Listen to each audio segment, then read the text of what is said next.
Merci d'avoir choisi TV5 Monde. Bienvenue si vous nous rejoignez dans 64 minutes. C'est l'heure du rappel des titres avec d'abord la pression qui augmente contre Moscou à la veille d'un sommet de l'OTAN. La France a décidé de suspendre la livraison du premier navire de guerre Mistral à la Russie. Selon le président français, les conditions ne sont pas réunies à ce jour. François Hollande souligne la gravité de la situation en Ukraine. L'inquiétude à Londres, l'État islamique menace d'exécuter un otage britannique. Le Premier ministre David Cameron a présidé une réunion de crise après l'assassinat d'un deuxième journaliste américain par les djihadistes. La vidéo a été authentifiée ces dernières heures par la Maison-Blanche. Et puis aux États-Unis, 2 demi-frères handicapés mentaux innocentés et libérés après 30 ans de prison. Des nouveaux tests ADN ont désigné un autre homme. Il n'avait que 19 et 15 ans en 1984 lorsqu'ils ont été reconnus coupables du viol et du meurtre d'une fille de 11 ans en Caroline du Nord. Nous sommes ensemble depuis un peu plus d'une heure. Voici l'essentiel de 64 minutes préparé par Karine Barzegar et Jean-David Chessel. Plus près de la Russie, c'est difficile. Tallinn, la capitale estonienne, est à seulement 200 km de la frontière, 300 km de Saint-Pétersbourg. C'est ici que Barack Obama a décidé de passer la journée, mercredi, à la veille du sommet de l'OTAN. L'État islamique s'est doté d'une véritable agence de presse qui est présente sur le web. Elle permet donc de montrer la barbarie de ces groupes et de justifier une intervention américaine. Le Rafale, le chasseur français de Dassault Aviation, enfin vendu à l'étranger. Le chef de l'armée de l'air indienne l'a dit dans un quotidien local.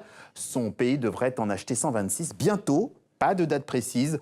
3 des 7 centrales nucléaires qui sont en activité en Belgique sont actuellement à l'arrêt.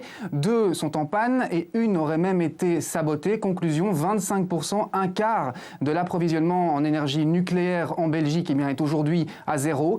Pour le moment, il ne s'agit que de quelques extraits diffusés dans le magazine dont Valérie Trierweiler est la collaboratrice. Aucune révélation politique ni de secret d'État dévoilé.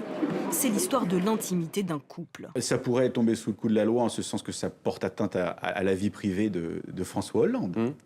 Mais ensuite, précisément parce qu'il est président de la République et parce qu'il est au pouvoir, il y a un vrai droit à l'information du public sur un certain nombre de faits de sa vie privée. Et là, il faut arriver à fixer une frontière et c'est pas toujours facile. Presque tous les parlementaires PS sont sortis du palais fédéral. Le temps d'un rassemblement pour appeler les cantons à maintenir l'enseignement d'une deuxième langue nationale à l'école primaire. Que certains cantons suisses disent on met l'anglais en premier n'est pas un problème. Au contraire même, à mon avis, c'est plutôt une bonne chose parce que l'anglais doit être bien maîtrisé. Mais aucun de ces cantons ne dit qu'il va abandonner l'allemand. Et là, la Suisse garde cette spécificité qui fait sa force d'être un pays plus plurilingue. Le numéro 1 chinois, le président Xi Jinping, venu célébrer le 69e anniversaire de la victoire de la Chine contre le Japon en 1945. Hymne national, minute de silence et dépôt de gerbes devant le monument aux martyrs de la Seconde Guerre mondiale. Il est exceptionnel, pourquoi?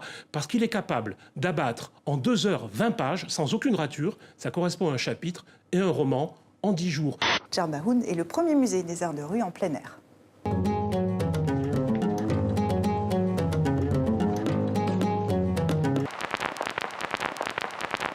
Une pensée pour tous les otages dans le monde, notamment les jeunes filles et les jeunes garçons enlevés au Nigeria et le dernier ressortissant français encore détenu au Sahel. Merci de nous avoir suivis. 64 minutes Le Monde en français. À demain. Merci d'être fidèle à TV5 Monde.